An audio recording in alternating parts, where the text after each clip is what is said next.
नमस्कार। उत्तराखंड के बुलेटिन में आप सभी का स्वागत है। मैं हूं आपके साथ ऋचा सिंह। बुलेटिन की शुरुआत करेंगे, पर उससे पहले एक नजर सुर्खियों पर। केदारनाथ के लिए भेजी गई 1008 राशन किट, मुख्यमंत्री त्रिवेंद्र सिंह रावत ने हरी झंडी दिखाकर किया रवाना। लॉकडाउन में राशन कार्ड धारकों को त्रिवेंद्र सरकार की बड़ी सौगात, राज्य योजना में खाद्यान्न 7.5 किलोग्राम से बढ़ाकर किया गया 20 ग्राम। मुख्य सचिव उत्पल कुमार ने की प्रेस कॉन्फ्रेंस, राज्य में 4 मई से दफ्तर खोलने पर बड़ा फैसला, सभी जोन के लिए 26 बिंदुओं वाली गाइडलाइन जारी। जिला अस्पताल को मिलेगी आईसीयू रूम की सुविधा, बीडी पांडे अस्पताल में आ चुके 90% उपकरण, आईसीयू वार्ड के लिए डॉक्टर्स को दिया गया प्रशिक्षण। लॉकडाउन में ग्रामीण क्षेत्रों में मनरेगा योजना बनी रोजगार का सहारा, योजना के तहत सवरनगर की सफाई कराई जा रही है, युवाओं को मनरेगा से जोड़कर रोजगार उपलब्ध कराया जाएगा। और केदारनाथ धाम में भगवान भैरवनाथ के कपाट खुले, विधि विधान से की गई भगवान भैरवनाथ की पूजा। आप देख रहे हैं के न्यूज, खबरों का सारथी। खबरों की शुरुआत करते हैं। लॉकडाउन उल्लंघन पर उत्तराखंड पुलिस की कार्रवाई सामने आई है। राज्य में आज 36 मामले में मुकदमे दर्ज किए गए हैं। पुलिस ने आज 385 आरोपियों को गिरफ्तार किया है। तो राज्य में अब तक कुल 2467 मुकदमे दर्ज हो चुके हैं। तो राज्य में आज 36 मामलों में मुकदमे दर्ज किए गए हैं। पुलिस ने आज 385 आरोपियों को गिरफ्तार किया है। तो राज्य में अब तक कुल 2467 मुकदमे दर्ज किए गए हैं। 12,466 आरोपियों को अब तक गिरफ्तार किया गया है। एमवी एक्ट में कुल 29,959 वाहनों के चालान किए गए हैं। 5819 वाहन अब तक सीज किए जा चुके हैं। 1.51 करोड़ रुपए संयोजक शुल्क वसूला गया है। तो बड़ी खबर आपको बता रही है, जहां पर लॉकडाउन पर उत्तराखंड पुलिस की कार्रवाई सामने आई है।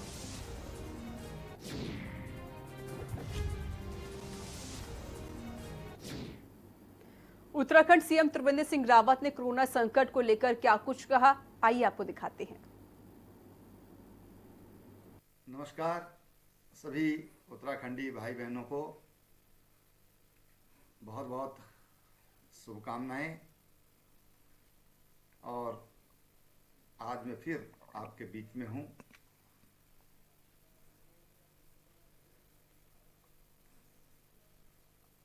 मैं आपको अवगत करा दूं कि गृह मंत्रालय भारत सरकार ने अंतर्राज्यीय जो लोग कैंपों में रह रहे हैं या अन्य लोग हैं, उनको अब प्रवास की छूट दी है। और पिछले 24 घंटों में लगभग 85,000 से अधिक लोगों ने रजिस्ट्रेशन किया है अपने गांव की तरफ लौटने के लिए। ये हमारे लिए एक बहुत जिम्मेदारी का काम आज मिल गया है।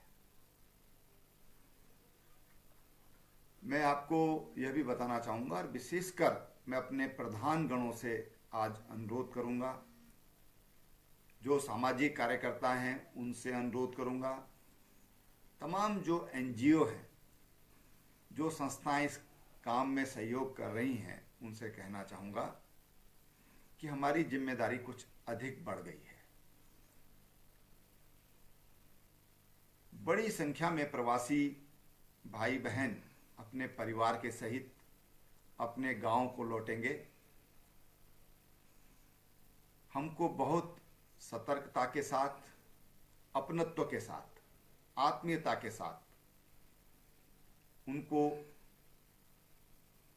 अपने गांव में ठहरने की व्यवस्था करनी है।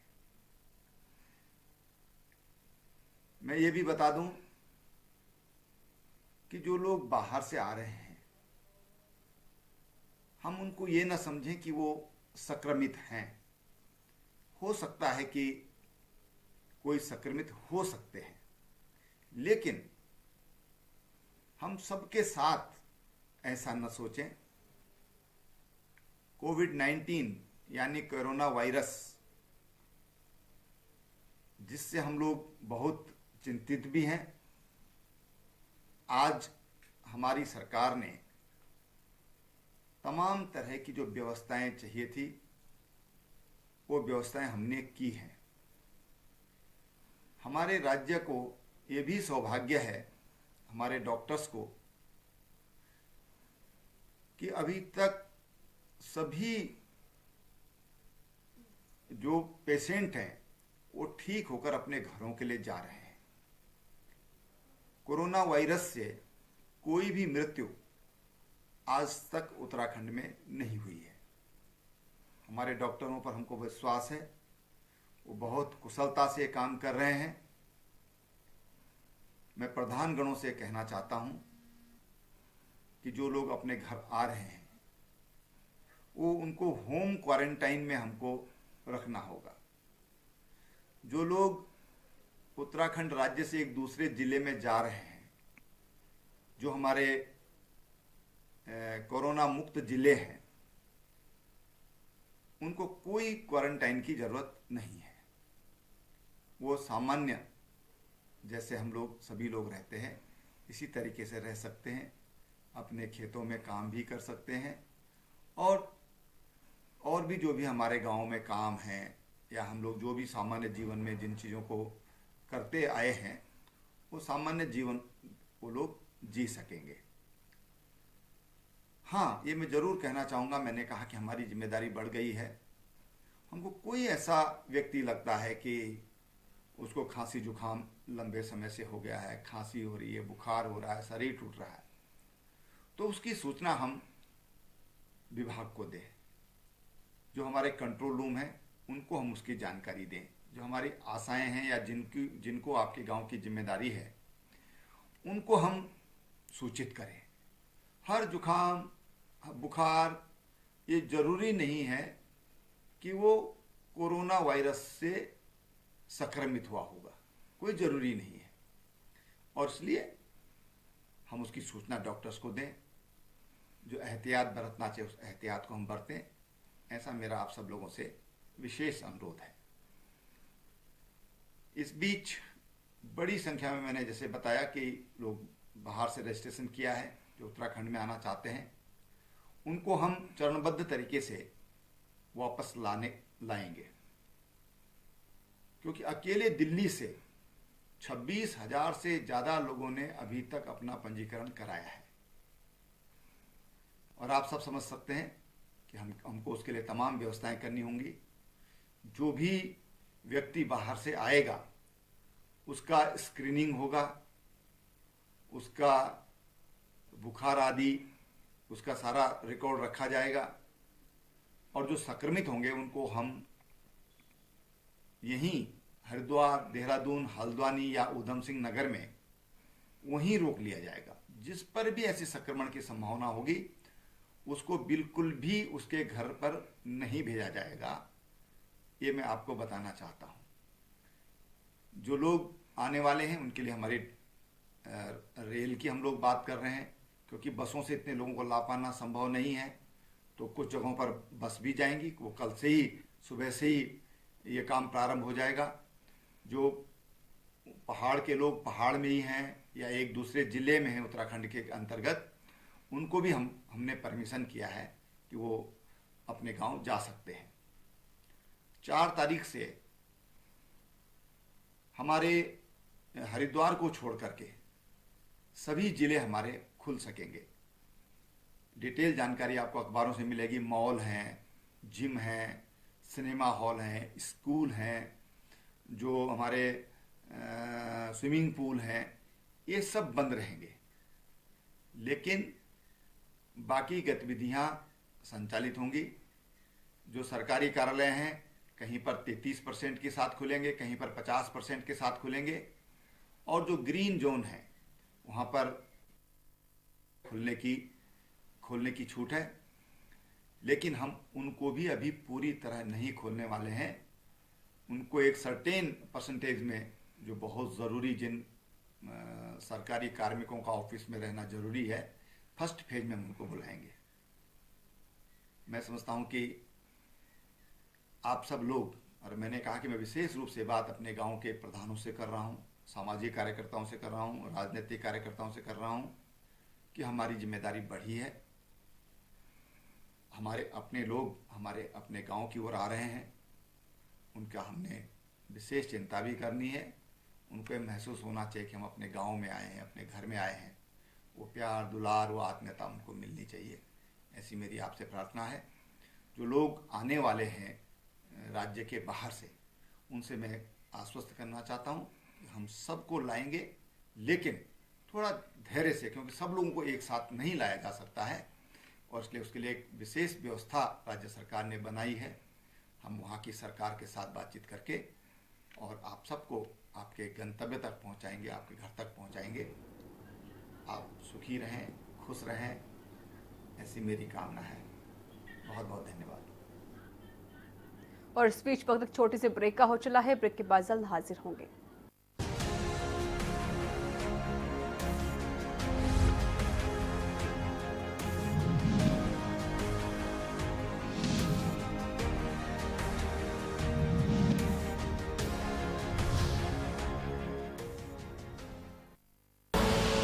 आप देख रहे हैं के न्यूज, खबरों का सारथी।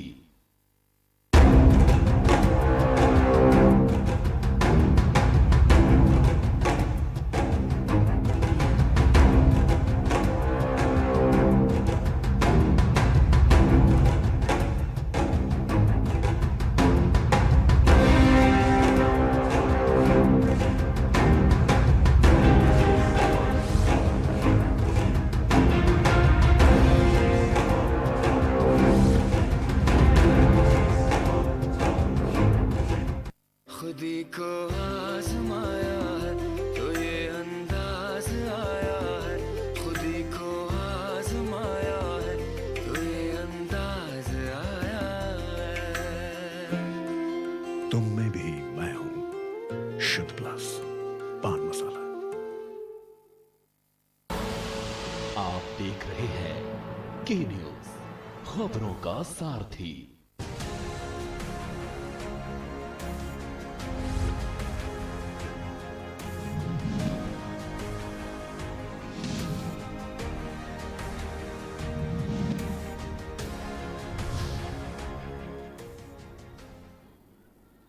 ब्रेक के बाद एक बार फिर से आप सभी का स्वागत है। खबरों में आगे बढ़ते हैं। आयुष मंत्री हरक सिंह रावत ने उत्तराखंड की राज्यपाल बेबी रानी मौर्य से शिष्टाचार भेंट की और कोविड-19 से लड़ने के लिए होम्योपैथिक विभाग उत्तराखंड द्वारा शरीर की रोग प्रतिरोधक क्षमता बढ़ने हेतु होम्योपैथिक औषधि महामहिम राज्यपाल को भेंट की। बता दें कि आयुष मंत्री हरक सिंह रावत प्रदेश में अपने संसदीय क्षेत्र में उत्तराखंड के नागरिकों के साथ कंधे से कंधा मिलाकर कोरोना महामारी से लड़ने में सहायता कर रहे हैं।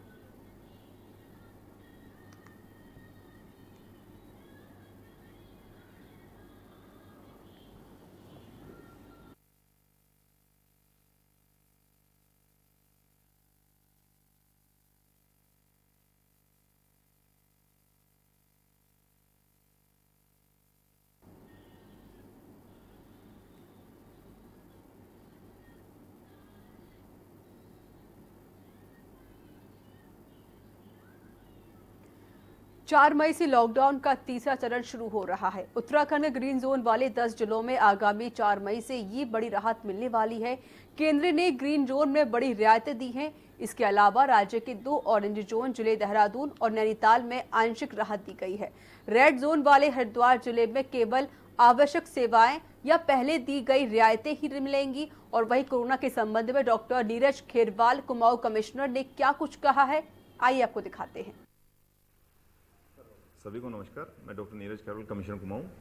एक महत्वपूर्ण बिंदु जो पेशेंट से रिलेटेड है उसके बारे में आप सभी को अवगत कराना चाहता हूं कि कुमाऊं क्षेत्र के अंदर अगर कोई भी मरीज हमारे यहाँ पर किसी प्रकार की बीमारी से ग्रसित होता है या कहीं पर भी उनको रेफर किया जाता है, तो मैं सभी से अनुरोध करना चाहूँगा कि कुमाऊं के अंदर एक व्यवस्था डेवलप की गई है कि जो Sushila Tiwari hospital STH hospital है, वहाँ पर उसके लोगों को रेफर करके भेजा जाए। तो सुशीला तिवारी हॉस्पिटल में अगर कुछ डॉक्टर्स की कमी है, वहाँ पर कुछ बेड्स की कमी पड़ती है, तो नैनीताल के जिला अधिकारी और उनकी टीम के द्वारा और वहाँ पर कुछ जो प्राइवेट हॉस्पिटल्स हैं उनके द्वारा एक अच्छा प्रयास किया गया है। जो अन्य हॉस्पिटल्स हैं उनको भी एम्पैनल किया गया है, उनका भी प्रशासन ने अधिग्रहण कर लिया गया है और उसमें भी कोई भी मरीज को वो भेज सकते हैं। इसी प्रकार से उसी की तर्ज पर रुद्रपुर में भी और काशीपुर के अंदर भी इस प्रकार के अस्पतालों को अधिग्रहण किया जा रहा है। कुछ लोगों ने स्वयं आकर के अपनी इच्छा जाहिर की है, जैसे मेडिसिटी अस्पताल रुद्रपुर में है, उन्होंने स्वयं आकर के कही है कि मेरे अस्पताल को सरकार यूज़ कर सकती है, इसको अधिग्रहण कर सकती है। तो बाकी भी हमारे अन्य अस्पताल हैं जो IMA के डॉक्टर्स हैं, चाहे वो उधम सिंह नगर जिले के हैं, चाहे हल्द्वानी में नैनीताल जिले के हैं, उन सभी के द्वारा भी आकर के बहुत ही एक अच्छा प्रयास और सराहनीय प्रयास किया जा रहा है कि अपनी जो भी फैसिलिटीज़ हैं उनको वो गवर्नमेंट को इस समय टोटली किसी भी प्रकार से इस्तेमाल के लिए ऑफर कर रहे हैं। तो उनका तो मैं धन्यवाद भी करना चाहूँगा और बाकी जितने भी लोग हैं उन सभी से रिक्वेस्ट करना चाहूँगा कि हर प्रकार की फैसिलिटी संभव जो भी हो सकती है उसके लिए आप सरकारी अस्पताल STH में या रुद्रपुर में उधम सिंह नगर में आते हैं तो जिला डिस्ट्रिक्ट हॉस्पिटल में आएंगे तो वहाँ से उनको रेफर कर दिया जाएगा। अवेलेबल हैं, कुछ ही ऐसी फैसिलिटीज़ हैं जो हमारे यहाँ पर अवेलेबल नहीं हो पा रही हैं, उनके लिए director Kumaon principal medical college उन सभी से चर्चा करने के बाद बताया गया है कि उनको एम्स में रेफ़र किया जा सकता है, उनको जोली ग्रांट हॉस्पिटल में रेफ़र किया जा सकता है। लेकिन कोशिश ये करें कि बाहर जाने से परहेज करें, क्योंकि काफ़ी संख्या में ऐसा होता है कि मरीजों की कहीं ना कहीं एक टेंडेंसी होती है कि जहाँ पर पहले दिखा रहे हों वहाँ पर ही वो जाना चाहते हैं। मैं अवगत कराना चाहूँगा कि बरेली के अंदर जो राम मूर्ति हॉस्पिटल है, अभी वहाँ के कमिश्नर साहब से हमारी बात हुई, कमिश्नर बरेली से, उनके द्वारा बताया गया कि वहाँ कुछ पॉजिटिव केसेज और निकले हैं जिसकी वजह से वहाँ भी सख्ता बरती जा रही है और कुछ एरिया हो सकता है सील भी किया जाए। तो इसी प्रकार से अन्य हॉस्पिटल्स में भी रिस्क रहता है। तो हम सभी को बताना चाहेंगे कि जो भी पेशेंट कुमाऊं से अगर बाहर जाता है उनको वापस आने के बाद एक ये व्यवस्था है कि वापस आने के बाद उनको किसी प्रकार की समस्या नहीं होने दी जाएगी, उनको गवर्नमेंट हॉस्पिटल में ही कुछ दिन के लिए रखा जाएगा जब तक कि उनका कोरोना टेस्ट करवाना लिया जाए। उस समय तक उनको हर प्रकार की सुविधा मुहैया करा के ही अस्पताल में रखा जाएगा और उनके अटेंडेंट्स को भी क्वारंटाइन किया जाएगा। वहाँ पर भी सुविधाएं सभी होंगी, लेकिन ये जरूर है कि वापस आने के बाद जब तक उनको चेक नहीं कर लिया जाएगा कि वो कोरोना पॉजिटिव हैं या कोरोना पॉजिटिव नहीं है, उनको आगे अपने गंतव्य पर जाने से अलाउ नहीं किया जाएगा। धन्यवाद। कोरोना वायरस संक्रमण के दृष्टिगत चमोली जिले से 2 अन्य मरीजों के ब्लड सैंपल लिए गए, जहां पर उनकी रिपोर्ट आने का इंतजार किया गया। तो वहीं पर इन दोनों मरीजों को जिला अस्पताल में बनाए गए कोविड हेल्थ सेंटर के आइसोलेशन वार्ड में भर्ती किया गया। जिले में अब तक 25 लोगों के ब्लड सैंपल लिए गए हैं, इनमें से 23 सैंपल की रिपोर्ट नेगेटिव आ चुकी है। शुक्रवार को 55 लोगों ने होम क्वारंटाइन अवधि पूरी की है। इन लोगों को अपने परिवार के साथ रहने की छूट दी गई है, जबकि अभी भी 744 लोग होम क्वारंटाइन में चल रहे हैं। होम क्वारंटीन लोगों के स्वास्थ्य परीक्षण के लिए गठित 23 मोबाइल चिकित्सा टीमों ने शुक्रवार को 40 गांवों में घर घर जाकर 192 लोगों का स्वास्थ्य परीक्षण किया। मोबाइल चिकित्सा टीम मजदूरों का भी हेल्थ चेकअप भी करा रही है और वहीं जिले में बाहर से आए 69 लोग फैसिलिटी होम क्वारंटाइन में भी चल रहे हैं। कोरोना संक्रमण पर निगरानी रखने के लिए जिलाधिकारी स्वाति एस भदौरिया ने 18 ब्लॉक एवं सिटी रिस्पांस टीमें भी गठित की हैं। इन टीमों ने कोरोना संदिग्धों की जानकारी जुटाने के लिए अब तक 6128 लोगों से संपर्क किया है।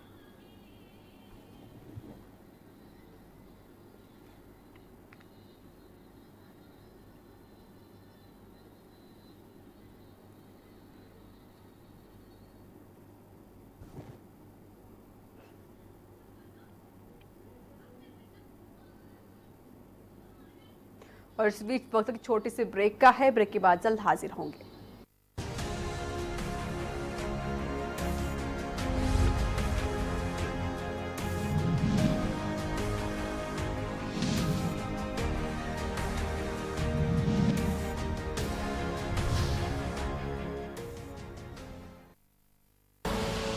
आप देख रहे हैं के न्यूज, खबरों का सारथी।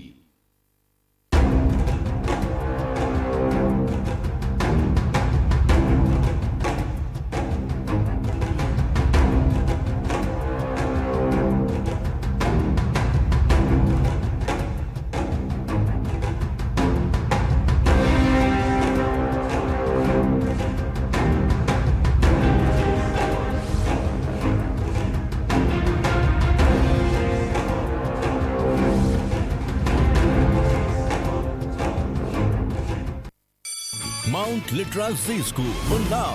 #1 in academics, #1 in sports, best teachers, best result, smart classroom, best transport facility, world class infrastructure के साथ Mount Litra Z School, Unnao. आप देख रहे हैं के न्यूज, खबरों का सारथी।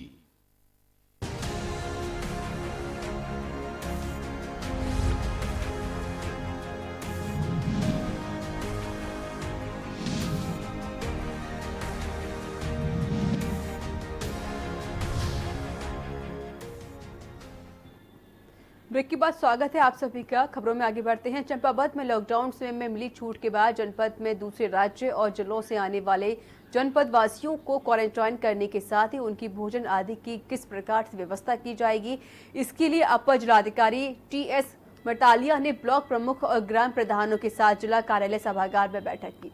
अपर जिलाधिकारी ने बताया कि जनपद चंपावत के कई लोग बाहरी राज्यों और जनपद में आएंगे, जिनका मेडिकल टीम के द्वारा स्वास्थ्य परीक्षण किया जाएगा और इसके बाद उन्हें क्वारंटाइन में किया जाएगा। और साथ ही कहा कि लोगों को संबंधित ग्राम पंचायत स्थित विद्यालयों और पंचायत हॉलों में सुविधानुसार क्वारंटाइन किया जाएगा। इस हेतु सभी ग्राम प्रधानों, जनप्रतिनिधियों के सहयोग की आवश्यकता होगी।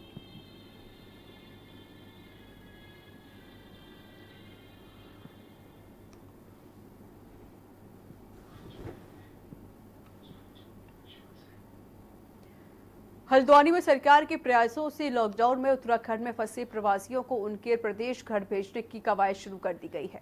इस क्रम में जिलाधिकारी सविन बंसल के निर्देशन में जिला प्रशासन नैनीताल द्वारा हल्द्वानी और रामनगर में विभिन्न सेंटर होम में रखे गए उत्तर प्रदेश के 183 प्रवासियों को सरकारी वाहनों के माध्यम से उत्तर प्रदेश बहेड़ी के लिए रवाना किया गया। नगर मजिस्ट्रेट प्रत्युष सिंह ने कहा कि हल्द्वानी लालकुआ के विभिन्न सेंटर होम में रह रहे 124 यूपी के प्रवासियों को दूसरे के ट्रांजिट आश्रय स्थल गन्ना उत्पादक महाविद्यालय बहेड़ी को भेजा गया है। और इसी तहत उप जिलाधिकारी विजयनाथ शुक्ल ने बताया कि रामनगर के विभिन्न सेंटर होमों में रह रहे उत्तर प्रदेश बहेड़ी के 59 प्रवासियों को रोडवेज बस द्वारा भेजा गया।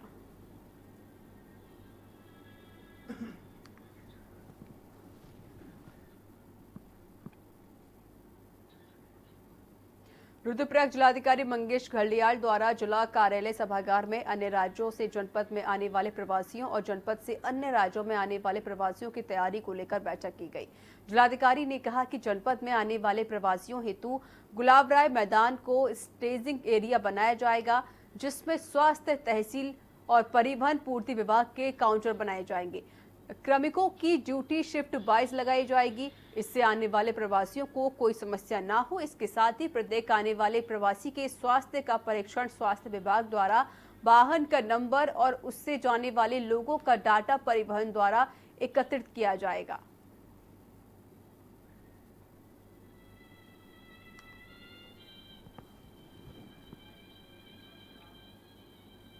तो इसी के साथ उत्तराखंड के बुलेटिन में इतना ही। नमस्कार।